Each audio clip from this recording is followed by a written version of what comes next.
Hello दोस्तों, welcome to SL Hindi कहानियाँ। आज की कहानी है डोर, रिश्तों का बंधन। इस कहानी की लेखिका हैं अंकिता भार्गव जी। ये कहानी आपको पसंद आती है तो प्लीज़ लाइक करें, शेयर करें। अगर आप हमारे चैनल पे नए आए हैं तो चैनल को सब्सक्राइब करें। तो चलिए कहानी शुरू करते हैं। पीले रंग का टॉप और ब्लू जीन्स पहनकर नैना तमन्ना के घर पहुंची, पर गली में उसके घर की ओर मुड़ते ही उसके पैर जम गए। तमन्ना के घर के बाहर लड़कों का एक झुंड खड़ा था। नैना को समझ नहीं आ रहा था वह उन लड़कों के बीच से निकलकर घर के अंदर कैसे जाए। वह असमंजस में थी कि तभी शोभित उस भीड़ से बाहर आता हुआ बोला, अंदर चली जाओ नैना, तमन्ना तुम्हारा इंतजार कर रही है।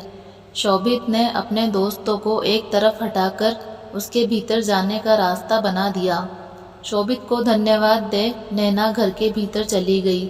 वह तमन्ना के घर पहले भी कई बार आ चुकी थी और उसके पूरे परिवार से अच्छी तरह से परिचित थी।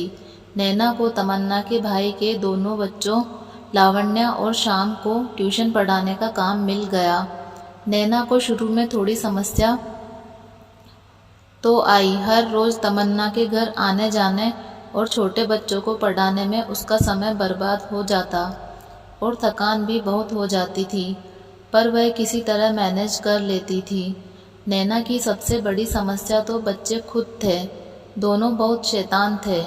पढ़ने में उनका मन नहीं लगता था। ऊपर से वह उसे अपनी टीचर मानने को भी तैयार नहीं थे।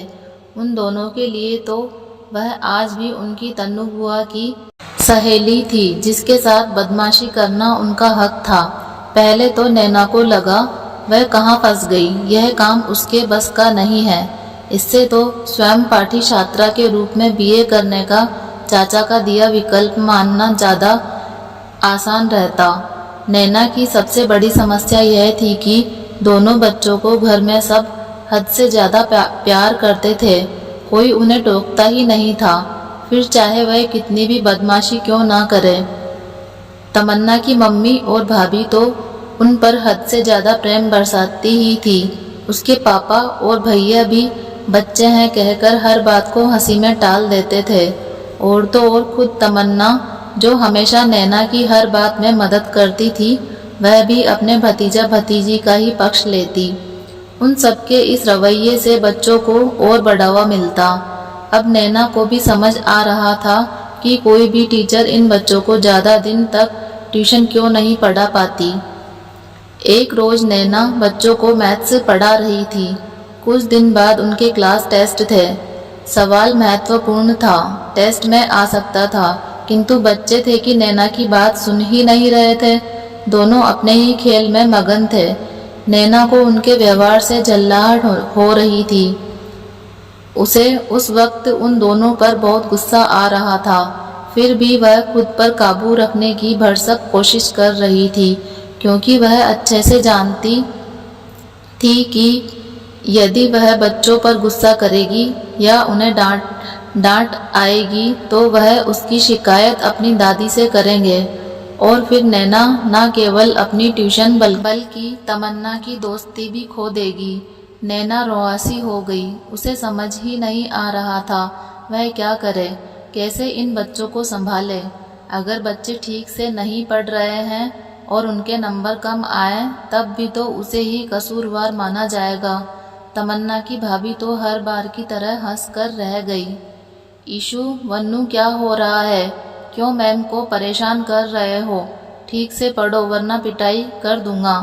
अपने शोभित चाचा की गुस्से से भरी आवाज़ सुनते ही दोनों बच्चे शांत होकर पढ़ाई करने लगे। यह देखकर नैना को बड़ा आश्चर्य हुआ।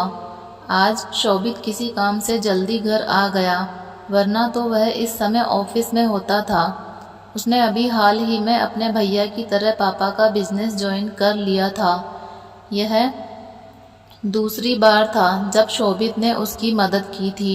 कुछ दिन पहले भी तो वह हीरो की तरह ठीक समय पर पहुंच गया था नैना की मदद करने। उस दिन जब नैना लावण्या और ईशान को पढ़ाने तमन्ना के घर पहुंची तो आसमान में बादल छाए हुए थे और जब वह बच्चों को पढ़ाकर निकली तब तक बूंदाबांदी शुरू हो गई, जो किसी भी समय तेज बारिश में बदल सकती थी। नैना को घर पहुंचने की जल्दी थी, पर जैसे कि बड़े बुजुर्ग कहते हैं कि मुसीबत कभी अकेले नहीं आती, नैना के साथ भी कुछ ऐसा ही हो रहा था। इधर बरसात पल पल तेज हो रही थी और उधर उसे ऑटो नहीं मिल रहा था। चाचा भी किसी आवश्यक काम से शहर से बाहर गए थे और चिंटू अभी इतना बड़ा भी नहीं था कि उसे लेने इतनी दूर अकेला आ जाता। ऊपर से शोभित का दोस्त उसके सर पर आकर खड़ा हो गया और लगा पकाने। पता नहीं इन लड़कों की क्या समस्या होती है। इन्हें जैसे ही अकेली लड़की दिखाई दे जाती है, इनके अंदर का मददगार जागृत हो जाता है। नैना की छठी इंद्री उसे सावधान कर रही थी कि नैना कुछ भी करके जल्दी से इससे पीछा छुड़ा, वरना मुसीबत में पड़ जाएगी। वह लड़का पुरजोर कोशिश कर रहा था नैना को उसके घर तक छोड़ने के लिए मनाने की। अपनी नई बाइक का राग नैना पर झाड़ने लगा। जब नैना ने उसे सख्ती से मना किया तो वह नैना के साथ बदतमीजी करने लगा। उस वक्त नैना बहुत घबरा गई। अचानक से सामने आई इस विपरीत परिस्थिति का सामना करने के लिए वह मानसिक रूप से तैयार नहीं थी। उसने किसी मददगार की उम्मीद में इधर उधर देखा। सामने से शोभित आता दिखाई दिया। यद्यपि नैना को उम्मीद नहीं थी कि शोभित अपने मित्र के खिलाफ जाकर उसकी कोई मदद करेगा, फिर भी उसने जोर से आवाज दी, शोभित।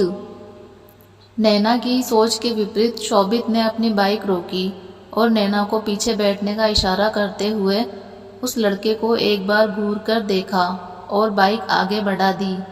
हालांकि शोभित ने फिल्मों के हीरो की तरह उस लड़के पर घूंसे नहीं बरसाए, पर नैना को टपकती बूंदों के बीच सुरक्षित घर पहुंचा दिया। सुरेश चाचा जी घर आ गए थे और नैना की फिक्र में घर के बाहर बरसात में भीगते हुए चक्कर लगा रहे थे। नैना को देखकर उन्हें जैसे राहत मिली। धन्यवाद शोभित बेटा, आपने नैना बिटिया को घर पहुंचाया। मुझे बहुत फिक्र हो रही थी कि यह ऐसे मौसम में इतनी दूर कैसे आएगी। मैं बस लेने निकल ही रहा था। धन्यवाद की क्या बात है अंकल, चाहे आप नैना के साथ हो या मैं, मतलब तो इसके सुरक्षित घर पहुंचने से है। सुरेश ने शोभित को धन्यवाद दिया तो नैना जैसे नींद से जागी, वरना तो वह अब तक एक अजीब ही स्थिति में थी। उसे लगा उसे भी शोभित को धन्यवाद देना चाहिए, पर वह कुछ बोलती इससे पहले ही शोभित टेक केयर कहकर निकल गया। उस दिन के बाद नैना की जिंदगी जैसे बदल सी गई। शोभित में उसे अपना दोस्त एक मददगार दिखाई देने लगा। अब उसकी कोशिश रहती कि वह बच्चों को जब पढ़ाने जाए तो शोभित भी घर पर ही हो। शोभित चाचा की वजह से दोनों बच्चे अब शांति से पढ़ाई करने लगे थे। अब नैना को शोभित के आसपास रहना अच्छा लगने लगा था। उसे कोई भी समस्या होती तो वह शोभित के पास चली जाती। शोभित भी उसे निराश नहीं करता, बल्कि हर संभव मदद ही करता। नैना अब सवरी सवरी सी रहने लगी थी। पहले तो उसे कहीं बाहर जाने से पहले तैयार होने में 5 मिनट लगते थे, पर अब घर से बाहर निकलने से पहले जाने कितनी देर तक आईने के सामने खड़ी खुद को निहारती रहती है। अब उसकी ड्रेस, हेयर पिन, यहाँ तक कि सैंडल सब परफेक्ट होते थे।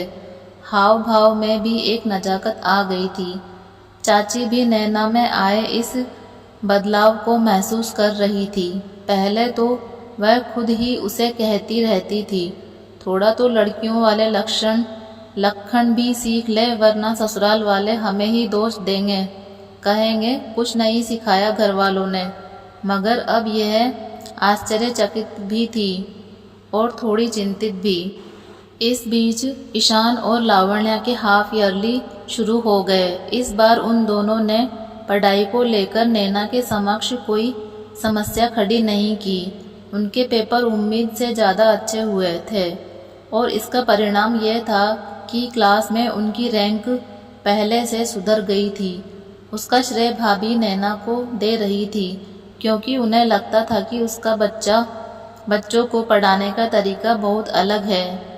वह मुश्किल सबक भी बच्चों को खेल खेल में बहुत आसानी से समझा देती थी। पर नैना जानती थी यह सफलता उसकी अकेली की नहीं, अपितु इसमें शोभित के साथ और अनुशासन प्रिय स्वभाव का योगदान भी था।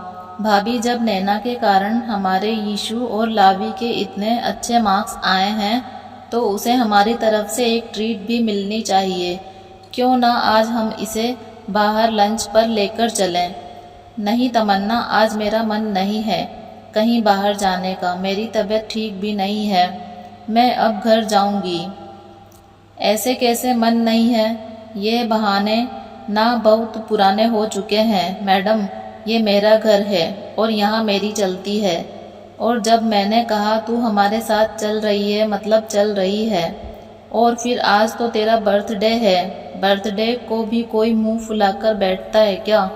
अरे नैना, आज तुम्हारा बर्थडे है, बहुत बहुत बधाई हो, खूब खुश रहो। तमन्ना ने जैसे ही नैना के जन्मदिन का जिक्र किया उसे बधाई मिलनी शुरू हो गई। आंटी अंकल ने जब नैना के सर पर हाथ फेरा तो उसकी आंखें भर आई। उसे एक पल को लगा जैसे सामने तमन्ना के नहीं उसके पापा खड़े हैं। उसे कल से अपने पापा की याद भी बहुत आ रही थी। पापा हर साल उसका जन्मदिन बहुत धूमधाम से मनाते थे।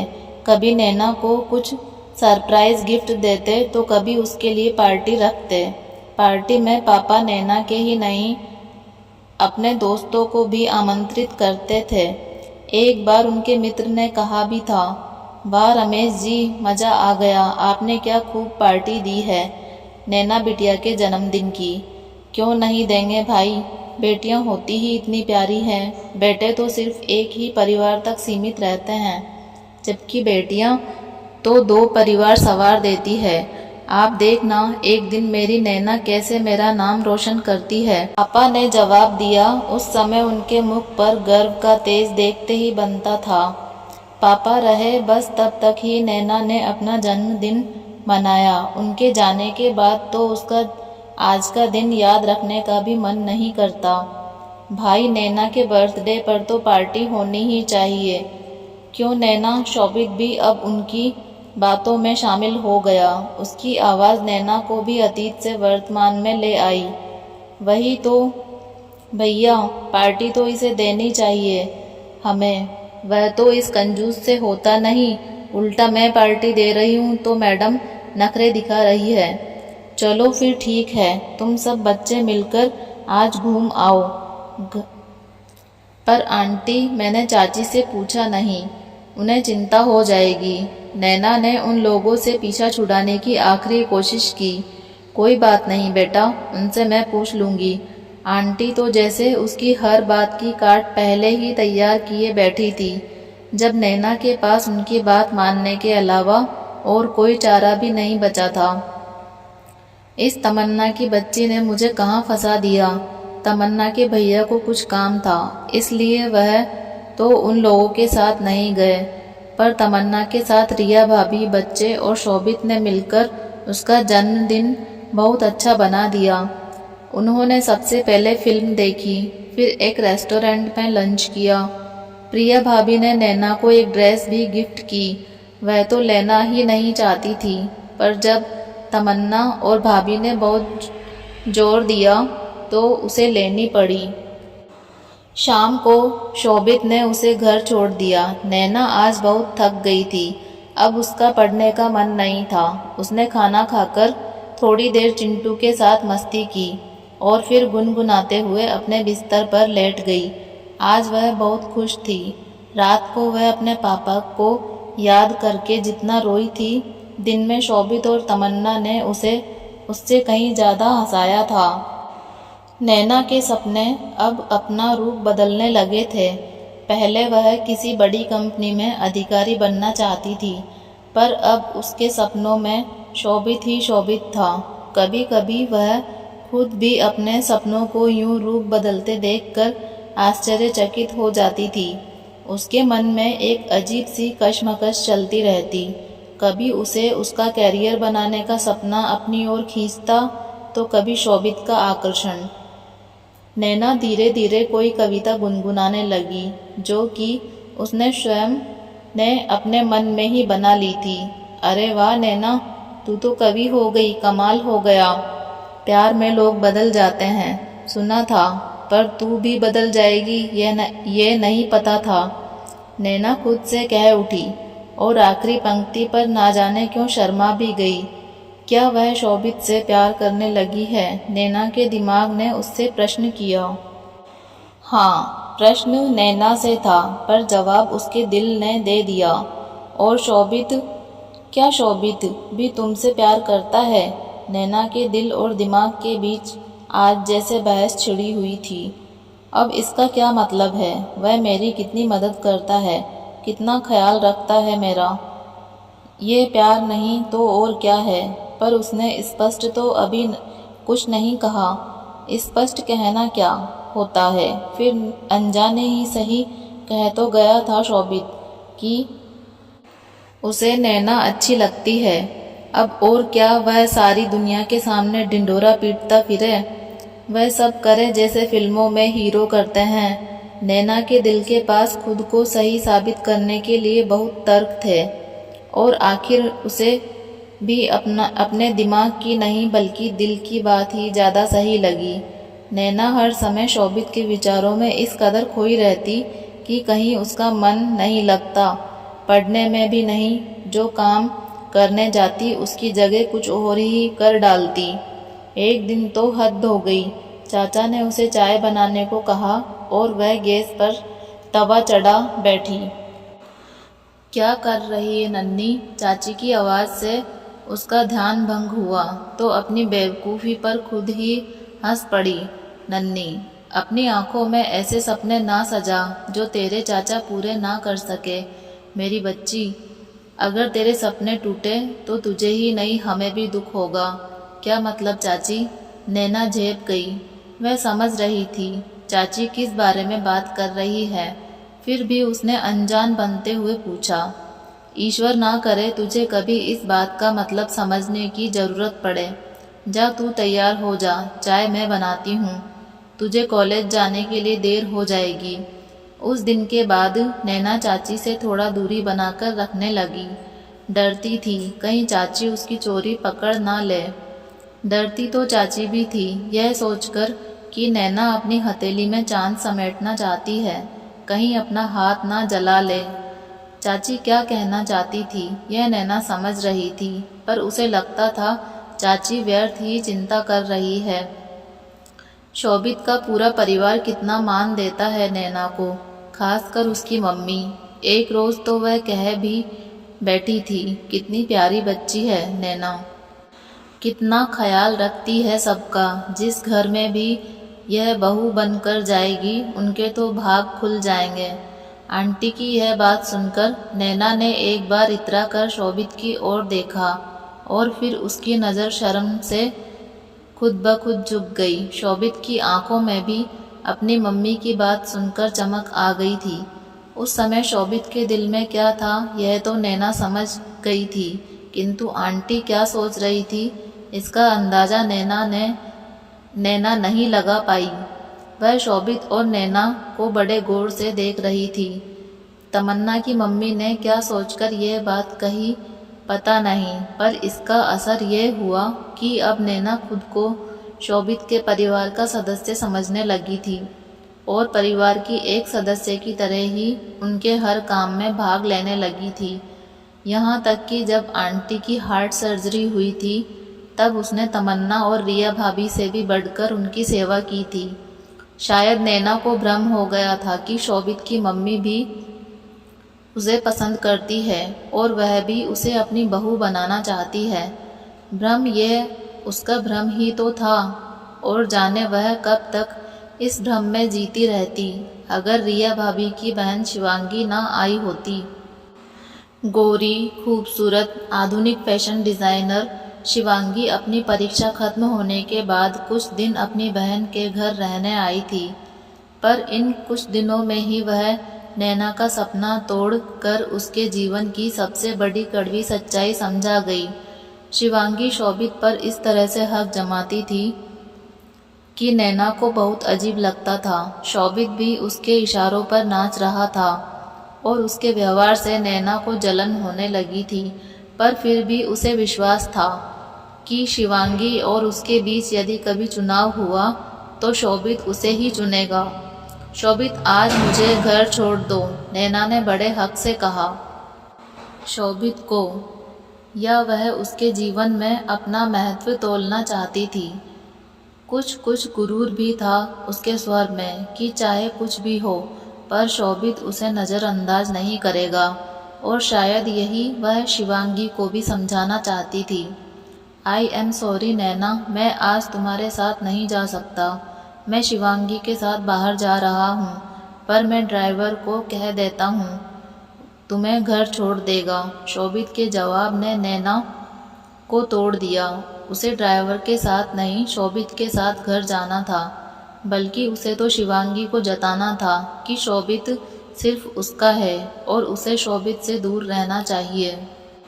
पर उसे तो इससे कुछ हासिल नहीं हुआ। उल्टा शोभित और शिवांगी को एक साथ हंसते मुस्कुराते घूमने जाते देख उसकी तकलीफ और बढ़ गई। अब रोज़ रोज़ की तकलीफ नैना के लिए बर्दाश्त के बाहर हो गई, तो उसने तमन्ना से पूछा, यह शिवांगी शोभित को कितना परेशान करती है ना? करेगी ही ना, हक बनता है उनका। तमन्ना का जवाब नैना को थोड़ा अजीब लगा। मतलब? उसने धड़कते दिल से पूछा। मतलब यह बुद्धू कि शोभित भैया की शादी तय हो गई है। बहुत जल्दी शिवांगी दीदी मेरी भाभी बनकर हमेशा के लिए हमारे साथ रहने आ जाएगी।